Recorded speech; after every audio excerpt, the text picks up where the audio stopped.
be here with you today. It's a beautiful day here in Gillette, Wyoming, and Ashley is also in Gillette, Wyoming. We're in our offices right now presenting to you. The weather is great. It's been a little bit chilly, but it's a little bit warmer today. And we're excited to present this to you. So we're going to go ahead and start with some introductions, of course. I'm Desiree Moore. I'm the Director of Marketing and Strategic Growth here at Peregrine Global Services. But prior to coming to Peregrine, I spent nearly 8 years in higher education as a faculty member and in administration. I'm really excited to be here. I also, general education or liberal arts education is kind of my passion. I have a master's in humanities, so I kept it quite broad, and I just understand the challenge of assessing these types of programs. So I'm excited to be here with you today. And here with me, we have my colleague, Ashley. Yes, I'm excited as well. Thank you, Desiree. I am Ashley Dillard. I am a Client Solutions Advisor here at Peregrine. I work with our existing and potential partners to help identify any gaps that they may have and propose solutions that will enhance their programs. Perfect. Okay. So we're going to go ahead and move on with the next slide, and we're going to start by talking about the challenge. So as you know, the measurement of a student learning outcomes is essential to accreditation, right? Accreditors want to know what you're measuring, how you're measuring it, and how you are using your findings to improve your program. Even more, it's vital to part of the quality assurance process that helps institutions discover their strengths and illuminate areas for improvement. Given that our mission as educators is rooted in providing the highest quality education possible, it makes sense to spend time and energy measuring outcomes and using data to continuously improve. However, many institutions struggle to keep up with assessing student learning outcomes at the program level, particularly general education programs that have a broad set of diverse requirements. In the National Institute of Learning Outcomes Assessment, one institution wrote in this article, assessing general education, identifying outcomes, data analysis, and improvements. This, like many colleges, and I hope I pronounce this correctly, Yavapai received a wake-up call from its accreditors in 2010. Start producing clear, consistent, and relevant assessment data, or face a series of escalating consequences. They went on to explain that they had initiated several projects to create an assessment process, but those projects never went anywhere. This experience isn't unique though. Peregrine currently serves over 500 higher education institutions, and we've learned through our partnerships that many colleges and universities struggle to sustain systems. Yes, thank you for sharing that example, Desiree. It's helpful to see that. So it's because of the challenge of assessment at the programmatic level that we're here today. So during this webinar, we are going to cover the steps for developing and sustaining assessment of general education. So this quote, "You can't manage what you don't measure," is a great way to kick off. W.E. Deming is considered by many to be the founding guru of the continuous improvement process. His plan, do, check, and act PDCA cycle is used by businesses and non-businesses entities across the globe. Okay, so what we have here is a process that was developed by W.E. Deming and has been adapted for higher education institutions. So we start with the plan, which is your objectives and learning outcomes. Collect the data, which is the do part of the process. You want me to wait? Oh, no, go ahead. Okay, so collecting the data, which is the do part of the process. Analyzing and sharing results is the study part of the Deming cycle, as well as the act, which is the closing of the loop and making changes. So I'll often use this as a starting point to look at the process of continuous improvement for student learning. The first part of the process that Ashley showed you was the plan stage, right? And this is where you're going to determine your goals and outcomes. What you will find is most accreditors expect you to have both learning and operational goals. And the difference between those is operational goals are the operations of the college. It can be supporting business activities, that enable the institution to thrive. Maybe that's a student management system, right? Or maybe that is the CRM that you're advising or your recruiting and admissions department are using. Goals often indicate broad learning outcomes because there are many skills that need to be learned with each goal. Objectives indicate a specific learning outcome, which is derived from the institutional, college, or departmental program, and of course, goals. And then in education, operational objectives, also known as tactical objectives, are short-term goals whose achievement brings an institutional or academic unit closer to its long-term strategic goals. So those are the types of like learning versus operational. That's the difference right there.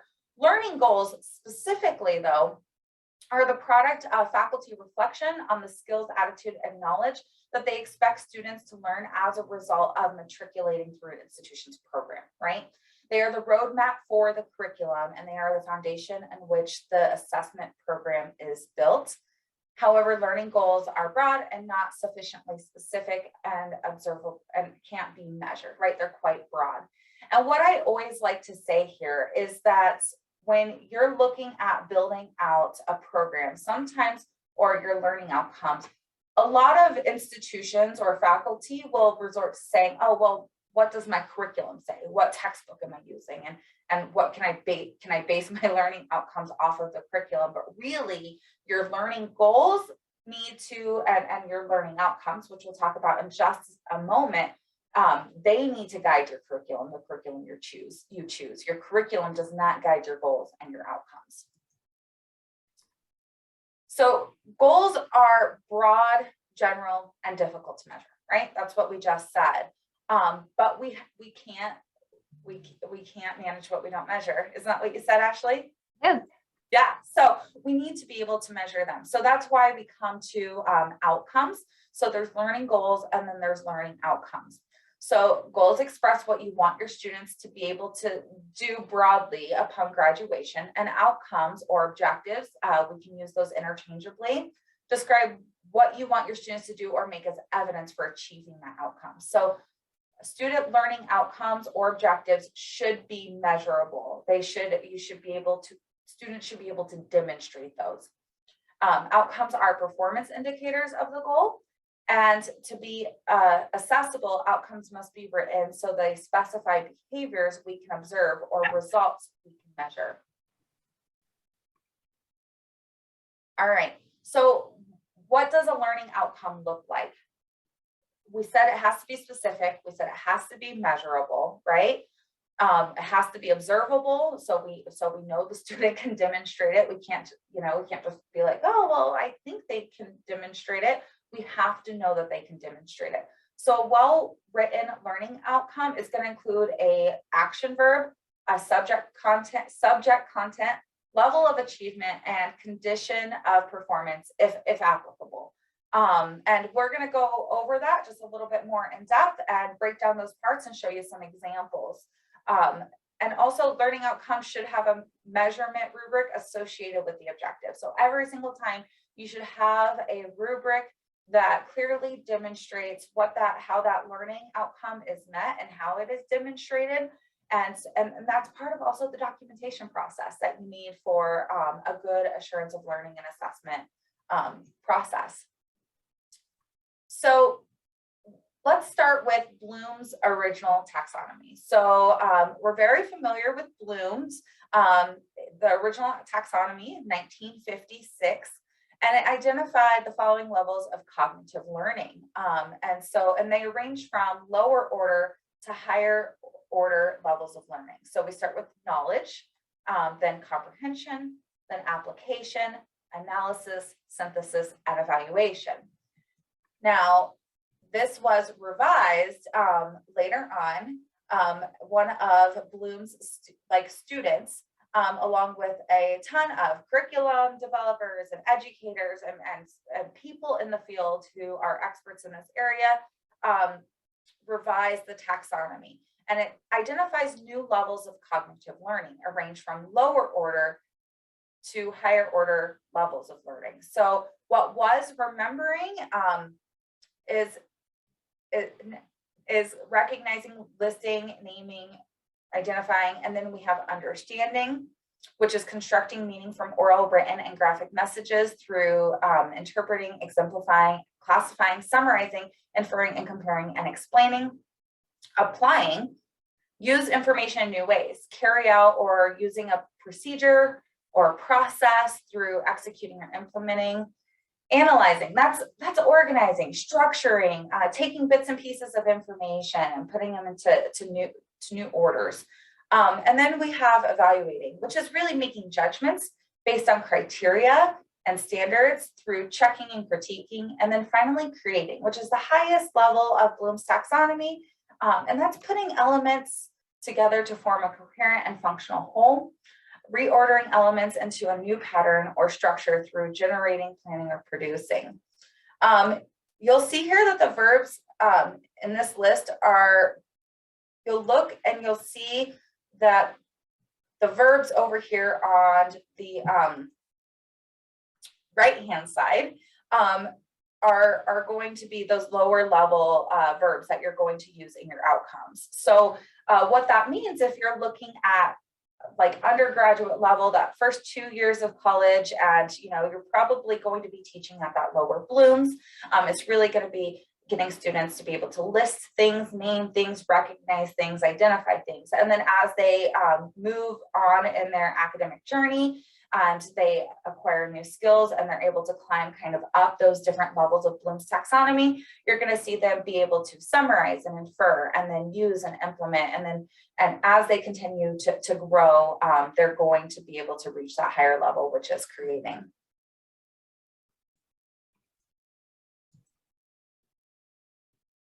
Okay, so we talked about this, and I want to just show you real quick. I said that the taxonomy was revised, and it was revised by Lauren Anderson, and of course, a group of instructional researchers and cognitive psychologists and teachers.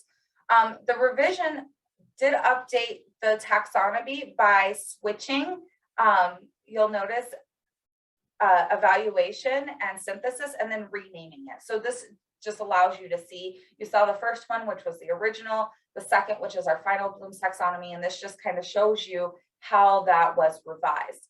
Also, you'll notice that it went from a noun form to a verb form. It's action oriented. Learning outcomes and Bloom's taxonomy is action oriented. So let's look at some of those verbs. When we decide on the verbs that we're going to use, it determines whether we can measure the learning outcome. So the verbs signify the level of learning, which is why we brought up Bloom's in the first place, and it's crucial. When choosing a verb, it's important you consider if it will be able to be measured, because think about it. If I said, I want you to measure whether a student understands a concept, how are you going to measure that? Can you observe it?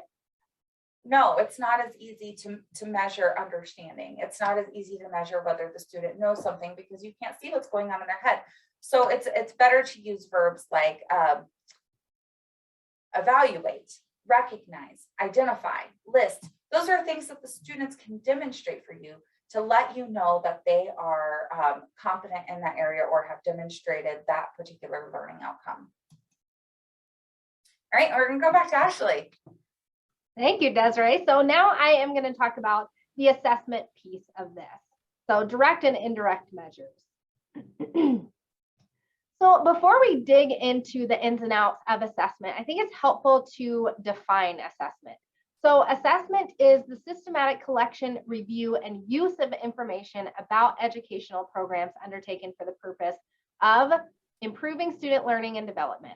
So during our discussion, we are going to talk mostly about assessment practices within continuous quality improvement processes, including how direct measures are different than indirect measures of student learning, methods that can be used for both direct and indirect measures, and why giving grades is not adequate for assurance of learning. Okay. So I would like to cover a little bit here on the difference between formative and summative assessment. So some people are unclear on what the difference is, and simply it's course versus program level assessment. So course level or formative is very important to each faculty person or instructor, so they can evaluate learning at the course level. So it helps students understand where they stand within a course and is used to improve teaching. For example, I would find through formative assessment that my students are struggling with a concept or skill, and then I would look at that particular concept that was covered in my course and make adjustments to improve learning outcomes. Where a program or summative level usually happens at the end and is used for accountability at the program level and used to improve the program. So this can include a pre and post test format to demonstrate added value of the program, and it's used to measure integrated or retained knowledge because we want to ensure that our students are graduating with good retained skills before they start their career.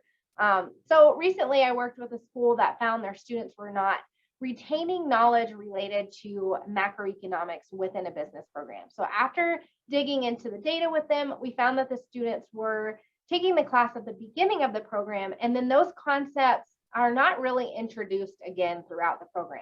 So it gives the school an opportunity to adjust the program to ensure that concepts related to macroeconomics are embedded throughout and reinforced regularly. However that may look, that might be a project, that might be some type of presentation, just any way to reintroduce that information throughout the program. Perfect, Ashley. That was so good. I really like that example from microeconomics and making sure that you're reinforcing concepts.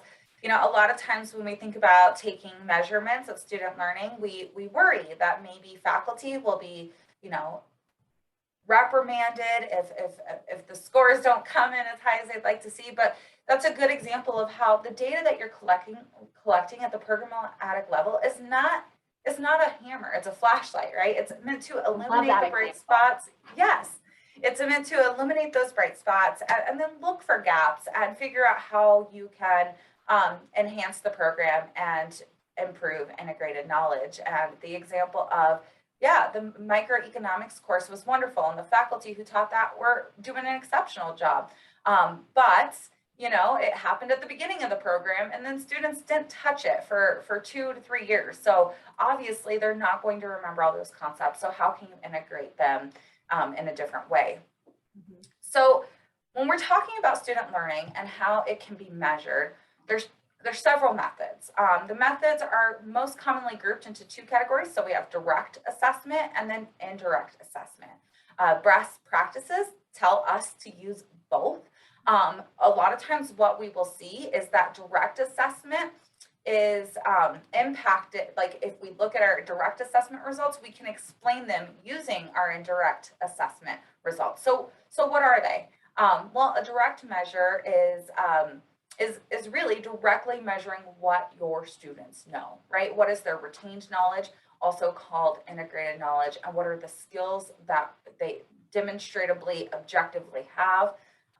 Outcomes are written to capture expected results of student retained knowledge, and generally the measures are standalone and can be embedded into a module or a class. Direct measurement results are generally used to support continuous improvement at an institution. What a direct measurement might look like. It might look like a pre-test, post-test. So a test at the beginning of a program and then another at the end to show that change over time. It could be course embedded rubrics and test questions.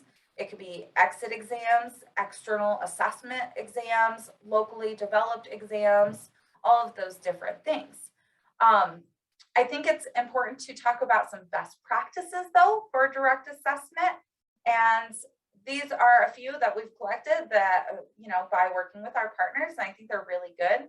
The first one is clearly articulated statements of expected student learning outcomes, right? So you have to clearly state what those outcomes are. So we just covered just a little bit on plumes and, you know, making sure you're using verbs that you can actually measure and that can be demonstrated, and that is part of that. Also, make sure outcomes are appropriately integrated with one another and they're articulated with the university's mission.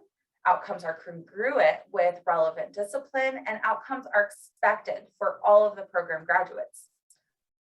A systemic, well-documented assessment process is also a best practice. So in this, measures clearly match the outcome statement. So, and it uses multiple direct measures of learning, both quantitative and qualitative, maximizes existing data and information, and the processes can be repeated by other reviewers and in the future to produce consistent results, right? So one school that I was talking to, they were telling me that they have, they assess their students with this one assessment tool every single year in, the spring semester in the last 2 weeks of April, and they're very consistent in that. But when they pull their data, and they're looking at, okay, I want assessments that happen between this time period and this time period. They make sure they document that and they're consistent. And when they're pulling their data, so that they're getting consistent results as they're analyzing for a longitudinal analysis. Assessment results must provide convincing evidence that students are achieving learning outcomes. So this means that the results are meaningful, right? Meaningful demonstrations of student learning. Their high quality, robust assessment allows results to be used with confidence. So you want to make sure that the data that you're bringing forward is good data and the evidence is good data evidence, and that it's the kind of evidence that you can act upon. And then finally, assessment results are used for information decision making and program improvements. You want your direct measures to assess your learning outcomes in such a way that it's going to provide you with data that you can actually pinpoint where there might be a gap or where you have a strength and should pat yourself on the back. So that way you can make decisions about your program and improve education going forward. All right, so let's talk about indirect measures of student learning. So an indirect measure it's just what it sounds like. It's more about the view of student learning, for example, attitudes, perceptions, feelings. So this may look like a student survey, right? And most institutions, if not all, have those. Maybe it's an institution-wide student survey. Indirect measures help to substantiate instances of student learning. And sometimes they can include interviews, course evaluations. Maybe it's even like reports on retention, graduation, and placement. These measures are commonly in conjunction with direct measures, right? So I said earlier, sometimes your indirect measures are going to explain why you see what you see in your direct measures. So maybe you're seeing that there's a significant knowledge gap when you're looking at your data from your direct measure. But then when you ask students how they felt about something, right? Or what their perception was, or how confident they feel in a specific area, when you look at that data in conjunction, you can see clearly where the issue lies, and that's going to help you make better decisions about your program and figure out exactly where the issue might be. And then you're doing a little bit less experimenting and you feel a little more confident in the decisions you're making. All right, so best practices for indirect assessment. I think that we do, if you want, we do have an article. We can send it to you at the end of this. It's two birds with one stone, direct and indirect assessment. And it gives you a little bit more information on this, on indirect assessment and student survey. So we can definitely send that to you. But a couple of things that I think I would mention is design the online survey to be short. So less than 10 questions so that it clearly provides the information you need. One of the mistakes we often make when we're measuring our learning outcomes directly or indirectly is that we have too many data points. We're trying to hit too many targets. We're collecting too much information. That is possible because once you oversaturate your data, it becomes less effective. So really zero in on what you want to ask and make sure that you're asking just that. And it will increase your response rate. Students are more likely to exit a survey if it's far too long. Also, to increase response rate, ask survey to a direct or programmatic assessment occurs at the end of an academic program. So we're really fortunate here at Peregrine. Our direct assessments of student learning, you can actually add a student survey, and the students are required to take the survey when they also take the exam. And if the exam is used at the end of the program and it is a requirement, then you're going to get nearly a 100% response rate, which is huge, because even a 5% response rate for a institutional student survey is good. So almost 100 is fantastic. And that would be at the program level. So we're looking at the program level with that one. Utilize a third party. So surveys conducted by third parties yield more honest and accurate responses from students. So there was a study done, and I can't remember who did it, but I read about it, and I can definitely look this up, but they showed that when the branding of the student survey was external from the institution, the students felt like they were telling this other organization about their institution, not the institution itself. And so, and felt more honest in the process, I guess, which is really interesting. And then incentivizing student surveys may be a help get accurate and honest feedback. You could do a prize or a drawing. Perhaps you could add additional points to their grade for completion of the survey, maybe a little bit of, very little bit of extra credit, but incentivizing it always, of course, helps. All right, so I talked about some best practices with indirect assessment, but when you are, and I said 10 questions or less, but what should you be asking, right? Like, what are those questions that you want to ask? And there's two types of ways to do this that I would recommend, using a Likert scale or open-ended. A Likert scale is going to be much more efficient. It's going to be, you're going to be able to see trends in data a little bit easier because it's a scaling of maybe 1 to 5, right? But some questions you could ask in a Likert scale is, were courses offered frequently enough? Were the courses taught well? Was the program of study challenging or stimulating? Did the student understand the application of learning objectives? Was the curriculum relevant to their academic or professional needs? Were they adequately prepared for satisfaction? Yeah, were they adequately prepared to satisfactorily complete the course, and did they meet with their advisor? So those ones, they can say agree or disagree or slightly agree, and so that would be some really good Likert scale questions. And then because it's quantitative, you can definitely take that data and analyze it a little bit easier. I think you're going to get a lot richer information from open-ended questions. You're going to see information, you're going to understand the why behind it, right? So instead of saying slightly agree, they're going to say, I slightly agree, and this is why, hopefully.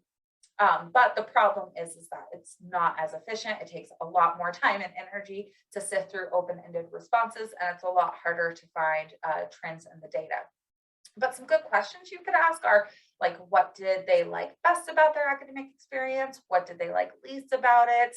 What would they change about their academic experience?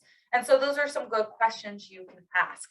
Now, a question that a lot of faculty and admins will often ask us is, okay, so we've discussed direct measures of learning, indirect measures of learning, but aren't we already doing that in our courses with course grades, right? We're measuring learning. So why can't we just use that to measure program outcomes? And here's an example of why. So we have two students here. They both took an exam. One scored a 75, the other scored a 90. So a significant difference, I would say, in their knowledge level, their ability to demonstrate that they have knowledge in the area. Their presentations were about the same, and it could have been for two different reasons, right? Depending on how the grading was set up, maybe they got points for their ability to present, right? Which is really a kind of a soft skill that we would be measuring. We would be measuring at that point, and maybe they got points for their actual subject content. And maybe one student was a really good presenter and the other one was a little bit weaker, but the weaker one had better content, and so they got about the same score. They both wrote a paper, and so the one student got a 90, one student got a 60. And of course, there are different skills, right? Maybe it was the ability to write.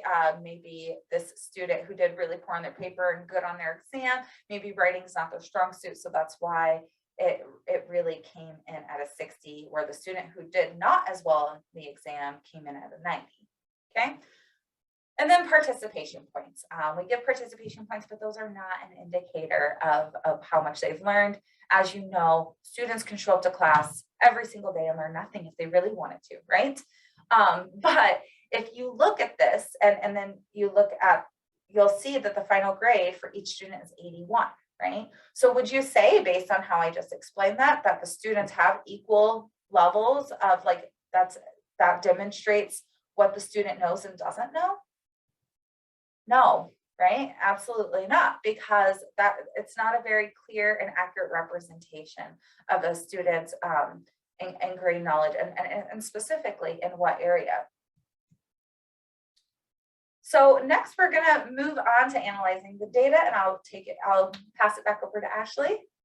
Thank you, Desiree. I think it's really helpful to see that visualization of the grades for an explanation of why that doesn't work. So that's a really good way to explain it to your faculty too, why a different measure is needed besides grades. So now let's talk about analyzing the data, sharing results, and then of course, making changes, which is the study and act part of that dimming process. So let's dig into what it means to look at the data. So Peregrine Global Services provides higher education institutions with programmatic assessments that include a variety of reports and data that schools use for continuous improvement activities. In this particular example, we have outbound scores, also referred to as a post-test, that came from an assessment at the end of a program from an international school. So Peregrine allows for institutions to benchmark against aggregates at the topic and subject level. So the blue on this chart is the institution's scores compared to, and sorry, we changed this. So this is actually located inside the US. So the blue chart is the institution scores compared to the inside US aggregate. So as you can see, the school is outperforming the inside the US aggregate in each of those topic areas that are listed here. Okay, so although they are showing that they are outperforming, it's helpful to look at the data in another way to continue to look for areas of improvement. So this is our longitudinal report that shows you how your program changes have an impact on your outbound scores. So ideally, as you take data, you analyze it, you look at your program, you combine all of the measures that you're looking at, you would want to see an increase in scores over time in each of those topic areas. But you have to measure that to be able to see, is that having a positive impact on my results with the changes that I made? So one of the added value benefits that Peregrine provides to its clients is the ability to add a student survey, an indirect measure, to their knowledge-based assessments, which Desiree mentioned earlier. So it's a great thing if you require the exam at the end of the academic program. Like Desiree mentioned, you can get 100% response rates for your general education students completing the assessment, which is probably one of the hardest part, is actually getting students to complete those surveys and get that participation. The surveys are fully customizable, and the information that Desiree shared with the questions that you ask, we can provide you with that template, and then you make changes based on that information to reflect what you are wanting to measure within your program. And then the results of the survey can be seen in a PDF or Excel document at any time. So you have access to this data through our client admin site. You can run a report based on the date range that you want to look at and get an idea of an indirect measure of your learning outcomes and your students' perception of your program. So once you have assessed your students and you have the data, it's important to share this information out. So all assessment processes should have a method for how results are shared with faculty and program directors, how you communicate challenges and the process for addressing those, and how you celebrate successes, because you should give yourself a pat on the back.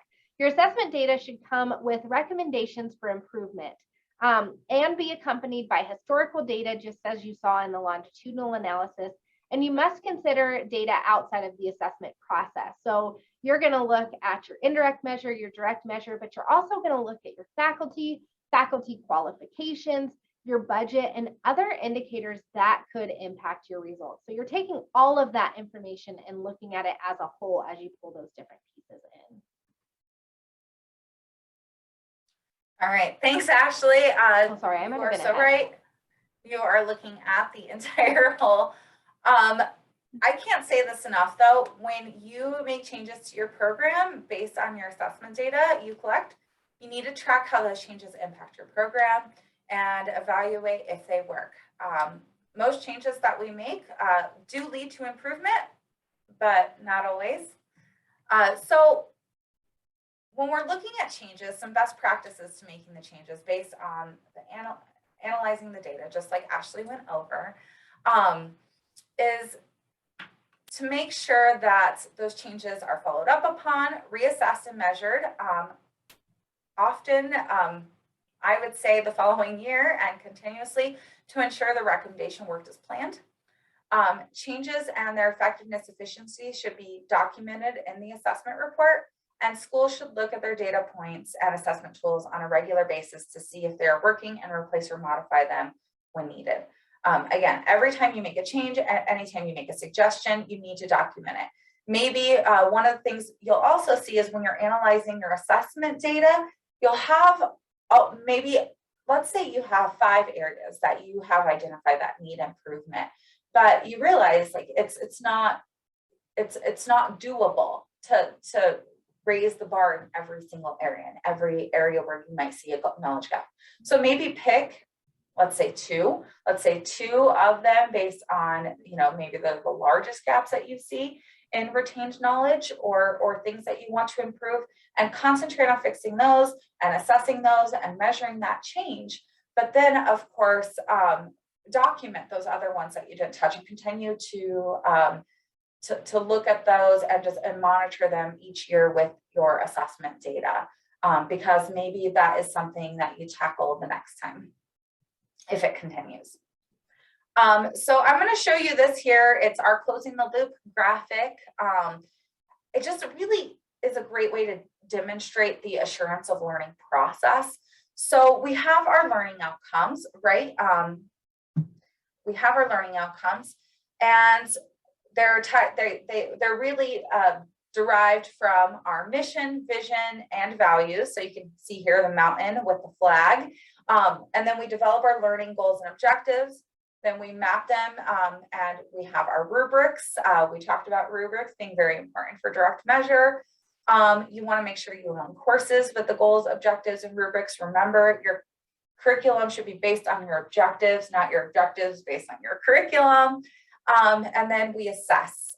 Then we collect results and analyze findings, present them to our faculty and administration, identify needed improvements, and then implement changes. And we go all the way around back to collect results and analyze findings, and we continue through that process. It's very, very important. All right, back to Ashley. Yes. Okay, so let's talk about utilizing Peregrine solutions to help build that quality culture for continuous improvement. So Peregrine's home base is in Wyoming, but we do have a global impact. So it is our mission to make a difference in the world by improving the quality of higher education. So we serve currently over 500 institutions worldwide. And in our 11 years in the academic world, over 1 million assessments have been completed, and we are on our way to 2 million, which is very exciting. All right.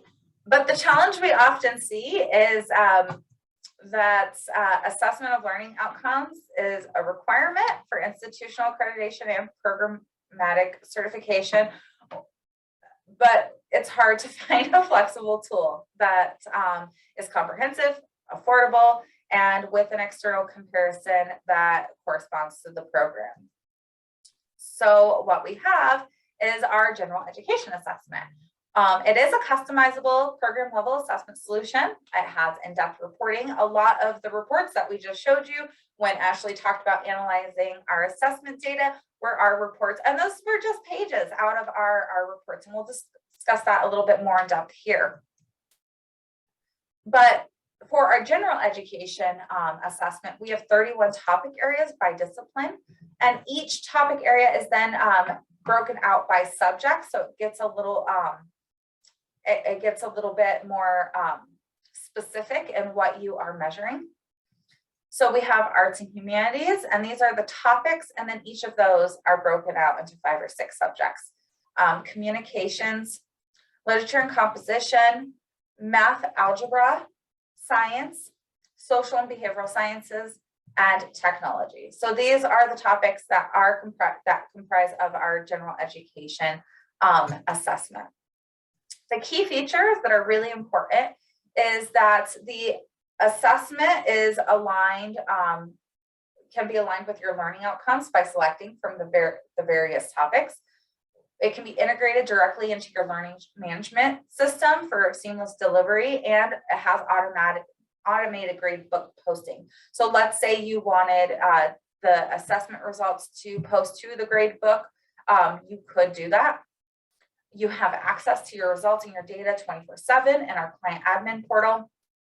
And then you can benchmark your scores, which I think is really valuable. You can look at how your students are doing compared to other students who were assessed in the same topic area based on institutional demographics. And then the exam is secure. It's randomized question delivery and does not require an exam proctor. We do have some security features in place to keep the exams secure. All right, back to Ashley. Okay. So now I am going to provide you with an overview of our client admin site, which Desiree just mentioned. So our partners receive faculty admin access to the client admin site, which is available 24/7. The client admin site is where all of your data is compiled for reports and analysis. So the faculty admin access is available to anyone at your institution that you would want to have access to that. So one of the most exciting aspects of using Peregrine is the comprehensive reports available for you to analyze your data and compare to peer institutions with the aggregates. We do have several of our partners on the call today, so they are familiar with our client admin site. Maybe have just not seen it in the aspect of general education. So we have several reports in the client admin site for you to run at any time. If you choose to utilize the inbound outbound approach, which is the pre-test and post-test, you can run the pairwise report to see the direct knowledge gain students have after completing your program. So this approach allows you to see the baseline of the knowledge that your students have when they enter your program, and then it's compared to the retained knowledge they have when completing your program.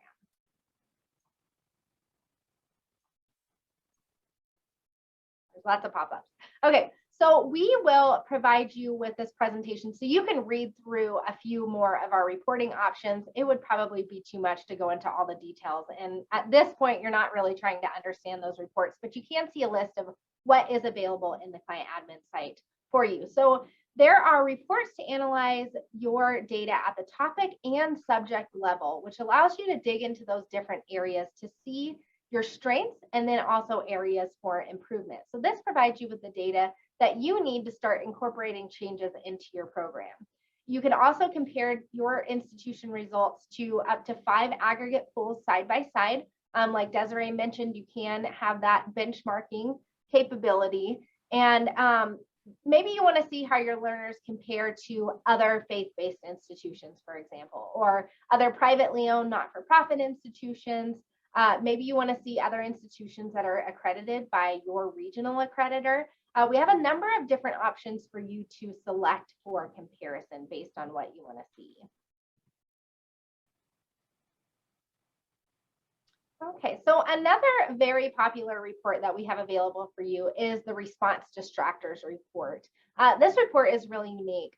It shows you what type of errors your learners made when selecting the incorrect answer, and then it'll highlight those noteworthy differences for you. So it'll highlight the areas that your students are maybe performing higher than the aggregate in with answering the incorrect, selecting the incorrect answer. And then it also helps identify any gaps, any possible knowledge gaps based on those types of errors that students are making. And then we have the grade scale report, which is used to determine an institution-specific grading scale based on percentile scoring and the scores that your students are getting.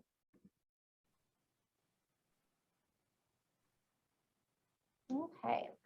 So Peregrine has a 4-year rolling aggregate. So we mentioned our external benchmarking. So I can just explain our aggregate data for a minute.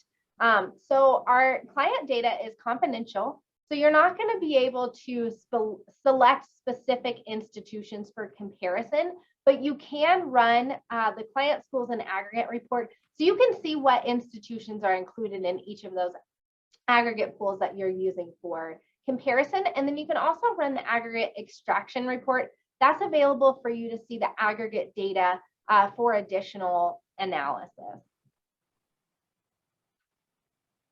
And running the reports in the client admin site is simple. So our partners utilize our report wizard, which is going to walk you through each step that you need to run those reports. So you can also save your report criteria for an efficient reporting running process. So you would save that if it's something that you run every year at the same time, you just save that information and you can go and duplicate that with fewer steps. And then providing excellent customer service and support is one of our biggest priorities. So you'll always have access to a client engagement team member to answer your questions and help with whatever you need. So we consider ourselves your thought partner. So we're really happy to collaborate with you on different ideas, talk through your data, help give you suggestions based on what we've learned from other clients with what they've done that has worked well. We share that information with you just to help guide you through that process. And then we always provide you with a client admin tour just to walk you through the site, talk about all of the different reports that you have available to you. We'll run the reports with you and just make sure that you're confident with the client admin site and evaluating your data. Peregrine continuously ensures the validity and reliability of our assessment services. So we do this by contracting with subject matter experts who are mostly terminally degreed faculty. And then our test banks undergo regular psychometric analysis and are constantly reviewed for relevance and quality. Thank you, Ashley. So we're getting close to the end. I hope that this was helpful. I hope you were able to learn a thing or two or just refresh your memory. But we do have a free download for you. So it's an assessment implementation plan. Our dear friend and thought partner shared with us that they have this kind of template they built for their institution. And this is just their little system for documenting their different assessment tools. And so it's the who, how, what, when, where of your assessment tools. It's very simple template, but we're going to send that to you as a thank you at the end of this webinar.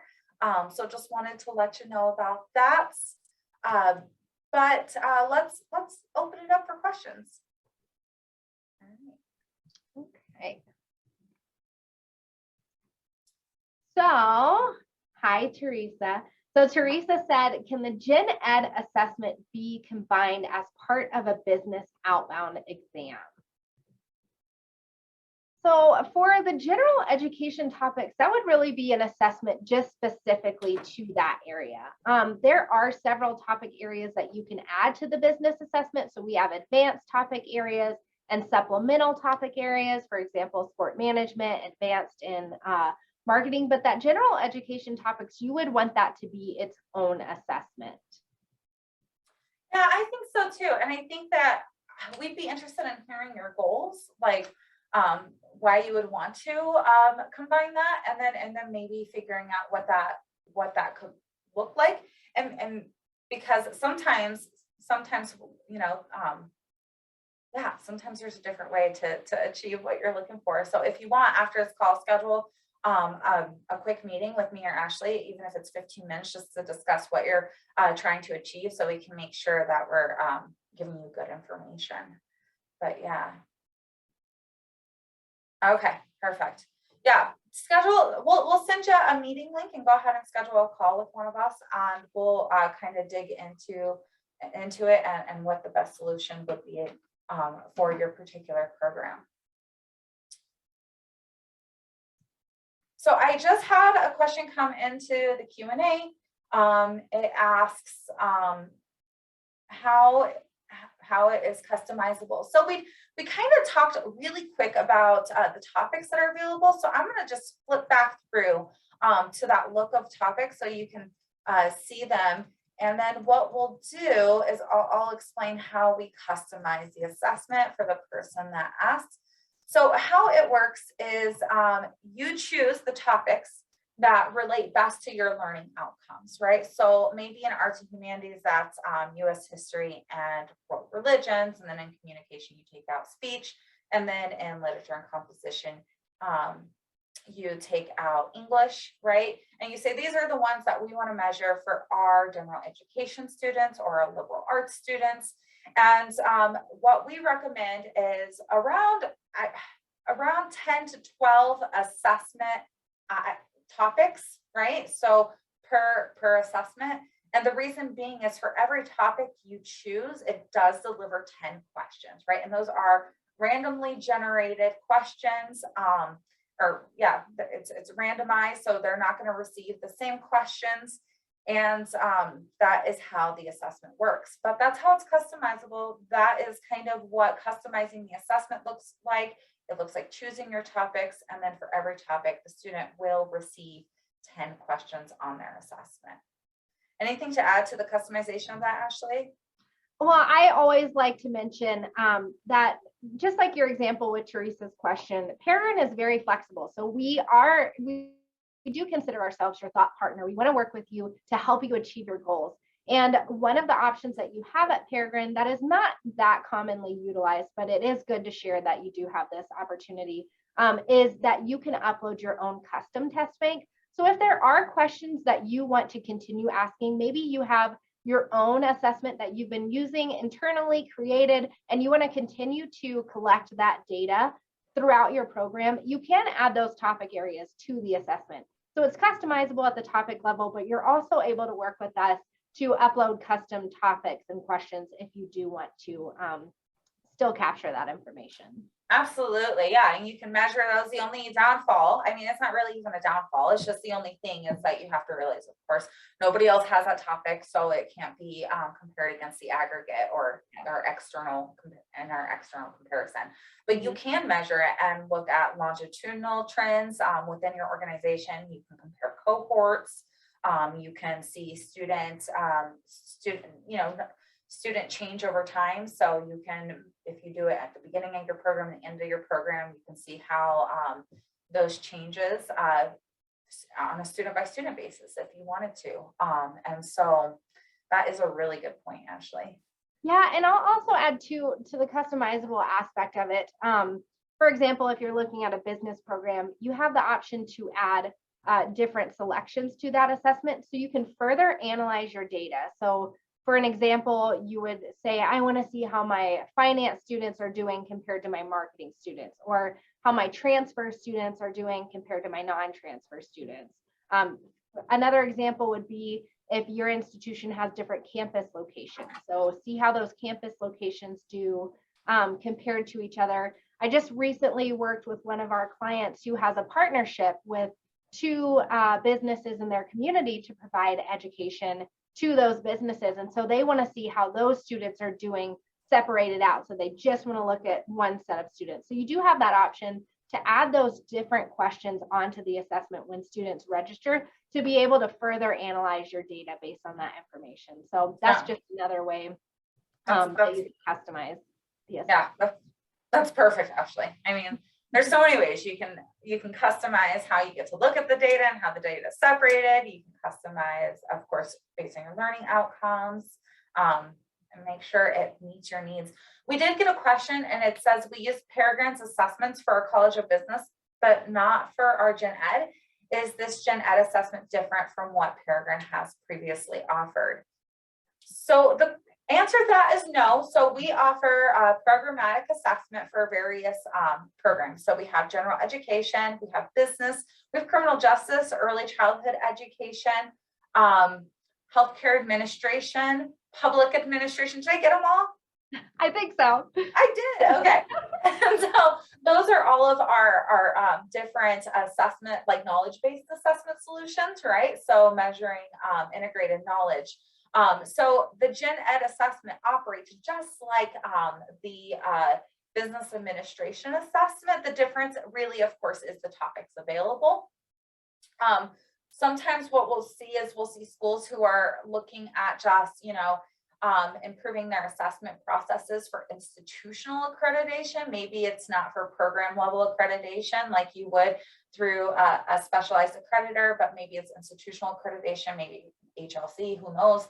And they want to do just a better job at sharing assessment results and documenting those assessment processes and just having an external tool, because it makes things way more efficient. The cost savings associated with it is huge when you think about faculty and administration's time and all of like the things that need to be developed in order to, of course, create the assessment tools, but then also collect all the data and put it together and analyze it. And we're providing that all fairly easy in a fairly easy like package, right? Customizable, easy to deliver, saves you a lot of time and energy.